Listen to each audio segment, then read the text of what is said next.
औज़ुबिल्लाहि मिनश्शैतानिर्रजीम बिस्मिल्लाहिर्रहमानिर्रहीम अल्लाहुम्मा सल्लि अला मुहम्मद व आले मुहम्मद। मोमिनीन की खिदमत में वज़ू का तरीक़ा लेकर हाज़िर हुआ हूँ। गुज़श्ता जो वीडियो बनाई थी वो मुख्तसर थी, इस वजह से उसमें काफ़ी चीज़ें जो है ना वजाहत करनी ज़रूरी थी जो नहीं हो सकी। तो मोमिनीन के सवालात आते रहे, इख्तसार की वजह से वो वीडियो बनाई गई थी, फ़कत तरीक़ा सिखाया गया था।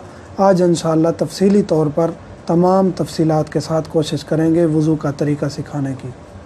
वज़ू में 4 चीज़ें वाजिब हैं: चेहरे का धोना, बाजुओं का धोना, सर का मसा और पाँव का मसा। ये चीज़ें वाजिब हैं। और जो मुक़द्दमतन 8 चीज़ें हमने ज़िक्र की थी, नीयत है, पानी का पाक होना, ये हम एक वीडियो में मुस्तकिल तौर पर ज़िक्र कर चुके हैं। नीयत कुर्बतन इल्लल्लाह की करेंगे वज़ू की, और आखिर वज़ू तक वो नीयत का होना ज़रूरी है। ये शराइत वज़ू में से है। वाजिबात वज़ू जो 4 चीज़ें हैं जो ज़िक्र कर चुका हूँ। अब वज़ू देखते हैं किस तरह करना है। चेहरे को धोना है बालों की इब्तदा से लेकर थोड़ी समेत। अब बाज़ शख्स ऐसे होते हैं जिनके बाल नहीं हैं, तो मुतारिफ़ मिक़दार जो है मसलन के जहाँ उसको पता है कि यहाँ से बाल उगे थे वहीं से धोना है। यानी कि बाल अब गिर गए हैं तो जहाँ से भी बाल हैं वहाँ से धोना ज़रूरी नहीं है। मुतारिफ़ मिक़दार जहाँ से उसको पता है कि यहाँ से मेरे बाल गिरे थे, एहतियातन थोड़ा सा उस मिक़दार को ऊपर से शामिल करके धोना है। और एहतियात लज़ूमी है सिस्तानी साहब के नज़दीक, सैयद अली सिस्तानी दामद के नज़दीक, के इब्तदाए अशार यानी बालों के इब्तदा से ही पानी डाला जाए और ऊपर से नीचे तक लेके आया जाए। और ये जो हिस्सा है अंगूठे और ये बड़ी उंगली के दरमियान वाला हिस्सा धोना ज़रूरी है, लेकिन एहतियातन थोड़ा सा साइड पे भी हाथ मार देना चाहिए। ये हम पानी डालेंगे, ये इब्तदा में यहाँ से पानी डाला है और इस तरह नीचे की तरफ धोएंगे। और यकीन होना चाहिए कि तमाम चेहरा धुल गया है।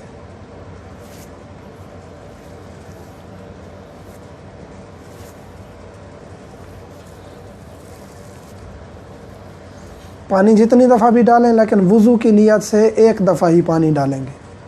एक दफ़ा पानी डालेंगे, दूसरी दफ़ा डाल सकते हैं, लेकिन तीसरी दफ़ा अगर चेहरे को वज़ू की नीयत से धोएंगे तो वज़ू बातिल हो जाएगा। उसके बाद इस तरह लेफ़्ट हैंड में, बाएं हाथ में पानी लेंगे और कोहनी पर डालेंगे। कोहनी समेत धोना है। इसी तरह यकीन हो जाना चाहिए कि तमाम बाजू धुल गया है। अंगूठियां हैं तो उनको हिला लें, बेहतर है उतार लें, नहीं तो हिला लें ताकि उनके नीचे से पानी पहुंच जाए। ये धुल गया। अब इसके बाद बायां बाजू ऐसे पानी डालेंगे और इसको धो लेंगे।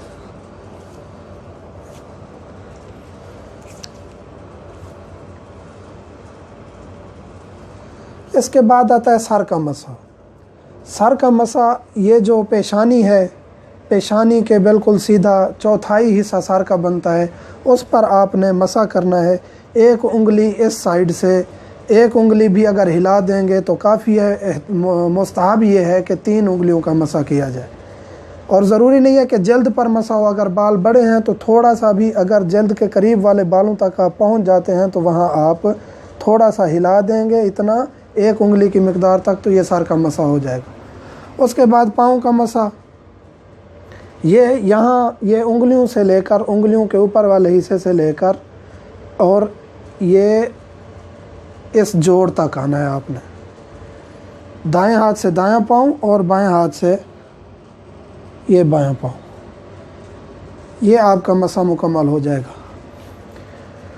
मोमिनीन के सवालात आए हैं कि आपने जो है ना ये अमामे को हाथ लगाया था, कपड़ों को हाथ लगाया था मसा करने से पहले। तो हाथ आप किसी चीज़ को भी लगा सकते हैं। मैंने चेहरा मसलन धोया है, चेहरे के बाद मैंने अमामा उतारा है, अमामा उतारने के बाद मसा किया है फिर, तो इस दौरान आपके हाथों की तरी अगर मौजूद है तो आप हाथ लगा सकते हैं, कपड़ों को भी उंगलियों से पकड़ सकते हैं, अमामे को भी उतार सकते हैं। आपको पता है कि आपकी हाथ की तरी बाकी है, मतलब अभी तक मैंने इन चीज़ों को हाथ लगाने के बावजूद, मसा करने के बावजूद मेरी हाथ की तरी बाकी है।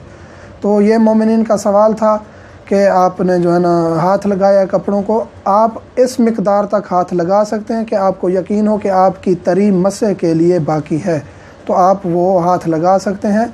ये वज़ू का तरीका था।